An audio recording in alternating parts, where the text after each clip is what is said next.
When people ask me to describe what Wytham Woods is for, generally my reply will be that Wytham Woods is really the outdoor laboratory of Oxford University. Laboratory with leaves.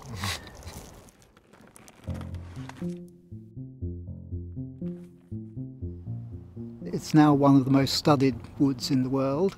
I have absolutely no idea how many studies have been done in Wytham, but certainly several hundred PhDs and MSc projects and undergraduate projects. If you can do it in a woodland, you know, if you can research it outdoors, it's going on here. Badgers, fox populations, various climate-related factors, the relationship between owls and their prey. There are parts of the woods where every tree is tagged. Every blue tit probably has its ancestry documented. People have been looking at it from the air, using radar to try and see whether you could map the varying tree heights. I've got 160 plots across the woods which are 10 by 10 metres, and I've got every plant known in that. It's the stability of Wytham as a research base that makes it important. Everyone talks, oh, you're so lucky living in the woods.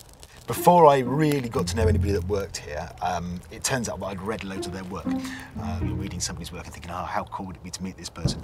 And then you find them kind of wandering across your front lawn one morning. In fact, the first time I met Keith Kirby, I tried to throw him out of the woods. I just saw this kind of guy with a great big beard and a metal detector wandering through Wytham, and my protective instincts were to get him out before he dug up any of the things people were working on here. One of the Inspector Morse stories, The Way Through the Woods, the body is found in one of the plantations in the far end of Wytham Woods. Actually, of course, it wouldn't have lain undiscovered as it was in the book, not with a number of researchers going through. But hey, that's poetic license for you.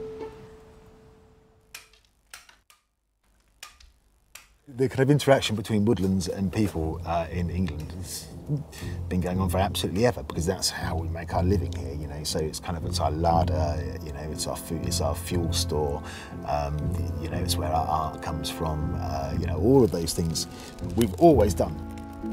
The wood itself has a variety of histories, so the bit we're actually sitting in at the moment is one of the pieces of ancient woodland, which probably goes back at least to 1600, and possibly there's been woodland here since at least Saxon times. Where we're sitting right now, 200 yards away from us, was a Roman pottery. You can see where they've taken clay out from the hill, and you know, that's obviously made all kinds of pots that sit in the Ashmolean Museum now. We're not far here from what's known as the Singing Way. In medieval times, so about the time of the Canterbury Tales, pilgrims coming from Cirencester to Canterbury would get to the top of the hill, see Oxford, which was where their next bed and breakfast was, and would burst into song at the thought that their day's march was very nearly at an end. If you grew a hazel tree from a seed and you just let it grow for the whole of its life, it'd live about 75 years and then it'd die. But if every 7 years you go and cut it down, well, it will live nearly infinitely, you know, because every time you cut it down, the roots kind of think that it's a new plant, and they'll do the next 7 years and put their gusto into that, and you cut them down again, and back they come.